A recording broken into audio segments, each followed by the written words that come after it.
मोठी बातमी बघूया। जरांगे पाटील यांची मागणी ही दहशतीची आणि असंविधानिक असल्याचं हाके म्हणालेले आहेत। लक्ष्मण हाके यांचं तसं म्हणणं आहे। लांडगा आला रे आला असं जरांगेंचं आंदोलन असणार आहे असं लक्ष्मण हाके म्हणाले। तर जरांगे पाटलांच्या आंदोलनावरनं लक्ष्मण हाकेंनी ही टीका केली। अशा आंदोलनामुळे एक दिवस भ्रमनिरास होईल आणि आरक्षणाची लढाई अशी लढली जात नाही असा टोला लक्ष्मण हाके यांनी मनोज जरांगे पाटील यांना लगावलाय।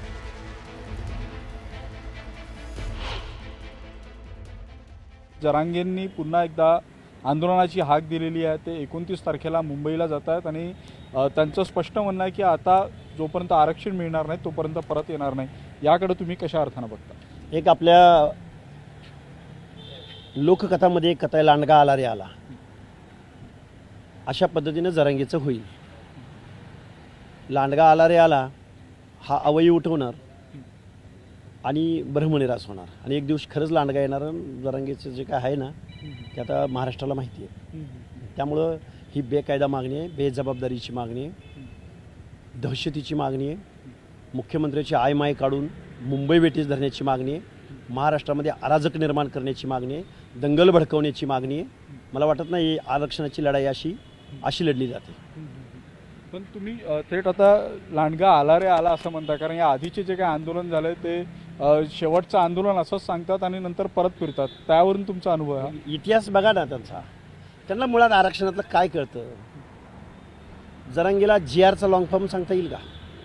GR काय असतो सांगता येईल?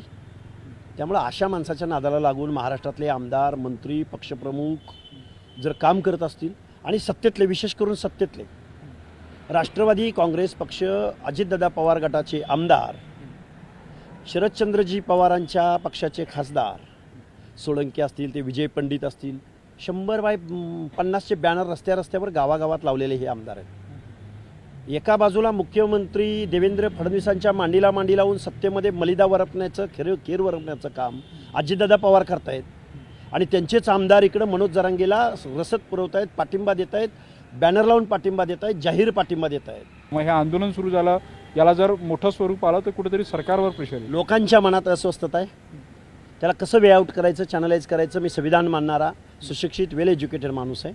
मी जरांगेसारखा टपोरी माणूस नाही। त्यामुळं आम्ही कायदा सुव्यवस्था डोळ्यासमोर ठेवूनच आम्ही आंदोलन उभं करू, पण भल्या वाड्यांच्या इमारती, चिरेबंदी वाडे ढासळल्याशिवाय आम्ही राहणार नाही, एवढंच मी तुम्हाला सांगतो। व्हिडिओ जर्नलिस्ट प्रशांत मोहितेसह उदय तिमांडे, न्यूज 18 नागपूर। मराठा आरक्षणाच्या नावाखाली दुकानदारी चालवून तुम्ही ज्या पद्धतीमध्ये महिलांचा अपमान करतायत, राज्याचे मुख्यमंत्री देवेंद्रजींच्या आईचा अपमान केला, हा कदापि सहन केला जाणार नाही। आणि एवढीच जर तुम्हाला खाज आहे तर ज्या शरद पवारांनी तुम्हाला एवढे वर्ष आरक्षण दिलं नाही त्या शरद पवारांचं नाव का घेत नाही? आणि तुम्हाला निवडणुका आल्या की राजकीय भांडवल फुटतं आणि आरक्षणाचं तुमची नौटंकी सुरू होते। जर तुम्ही याच्या पुढे देवेंद्रजी आणि त्यांच्या आईबद्दल एक अपशब्द जरी बोललात तर तुम्हाला तुमच्या भाषेत उत्तर द्यायला आम्ही कमी करणार नाही, हा माझा इशारा तुम्हाला आहे। तर मनोज जरांगे पाटील हे 29 तारखेला मुंबईमध्ये आंदोलन करणार आहेत। या आंदोलनाला परवानगी देऊ नये अशी मागणी गुणरत्न सदावर्तेंनी केली। या आंदोलनामुळे ऐन गणेशोत्सवात कायदा सुव्यवस्थेची स्थिती निर्माण होऊ शकते असा दावा सदावर्तेंनी केला।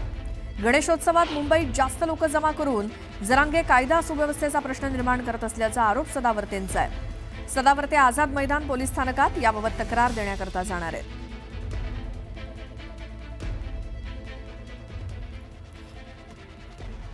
आणखी अशाच काही बातम्या आपण बघणार आहोत एका छोट्याशा ब्रेकनंतर।